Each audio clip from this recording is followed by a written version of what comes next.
एक छोटे से गांव के किनारे घने जंगल के पास एक पुरानी और टूटी फूटी सी झोपड़ी थी। उस झोपड़ी में गरीब किसान धनिया अपनी बूढ़ी माँ और बेटी गौरी के साथ रहता था। धनिया के पास बस कुछ छोटे छोटे खेत थे। उन्हीं खेतों में मेहनत करके वह अपने परिवार का पेट पालता था। हर दिन सुबह सूरज निकलने से पहले ही धनिया उठ जाता। ठंडी हवा चल रही होती, आसमान में हल्की लालिमा होती और गांव के ज्यादातर लोग अभी गहरी नींद में होते। लेकिन धनिया अपने पुराने हल और बैलों को लेकर खेत की तरफ निकल पड़ता। दरवाजे पर खड़ी उसकी माँ प्यार से कहती, बेटा धनिया, थोड़ा आराम भी कर लिया कर। दिन रात इतनी मेहनत करते करते तू बहुत थक जाता होगा।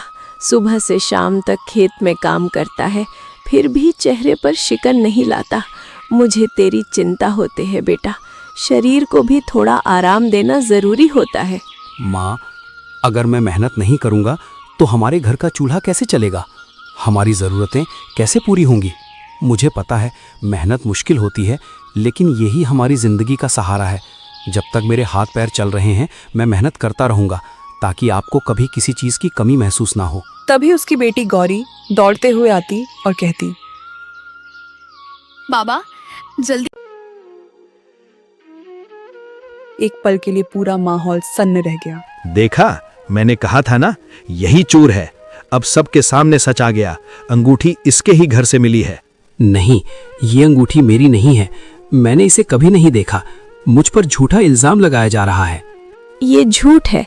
मेरा बेटा ऐसा नहीं कर सकता। किसी ने जानबूझकर हमारे घर में ये अंगूठी रखी है ताकि धनिया को बदनाम किया जा सके। लालाचंद सेठ के चेहरे पर तुरंत नकली हैरानी आ गई। लेकिन अब पंचायत के लोग एक दूसरे की तरफ देखने लगे, क्योंकि अंगूठी सच में धनिया के घर से मिली थी। अब तो सबूत भी मिल गया। ऐसे आदमी को हमारे गांव में रहने का कोई हक नहीं है। जो चोर है उसे सख्त सजा मिलनी चाहिए, ताकि दूसरे भी डरे। मैंने चोरी नहीं की, मुझ पर भरोसा कीजिए। मैं कभी किसी की चीज नहीं चुराऊंगा। ये सब झूठा इल्जाम है। लेकिन उसकी बात सुनने वाला कोई नहीं था।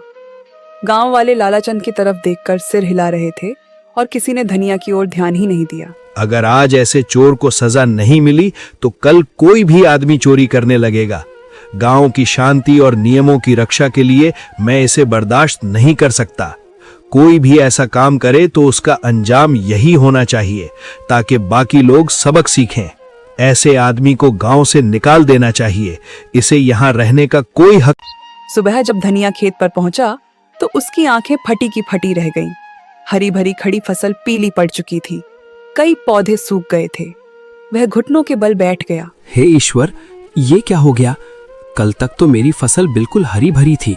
हर पौधा लहलहा रहा था। मैंने कितनी मेहनत से इस खेत को सींचा था, दिन रात इसकी देखभाल की थी। फिर अचानक एक ही रात में सब कुछ कैसे बदल गया? मेरी सारी मेहनत, मेरी सारी उम्मीदें, क्या सब यूं ही खत्म हो जाएंगी?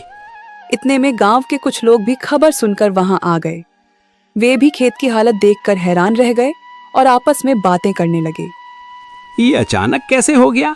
कल शाम तक तो ये खेत बिल्कुल ठीक था, फसल भी बहुत अच्छी दिख रही थी।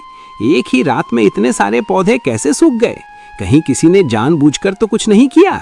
धनिया को समझते देर नहीं लगी कि यह किसी की साजिश है। उसे तुरंत लालाचंद सेठ का ख्याल आया। अगर ये सब सेठ का किया हुआ है तो मैं चुप नहीं बैठूंगा। मेरी मेहनत की फसल को इस तरह बर्बाद करना कोई छोटी बात नहीं है। मैंने दिन रात मेहनत करके इस खेत को सींचा था, हर पौधे को अपने बच्चे की तरह संभाला था। मैं पंचायत में जाकर न्याय मांगूंगा और सबके सामने सच रखूंगा, ताकि जिसने भी ये अन्याय किया है उसे उसकी सजा मिल सके। यह बात धीरे धीरे पूरे गांव में फैल गई। जब यह खबर लालाचंद सेठ तक पहुंची तो वह एक पल के लिए घबरा गया।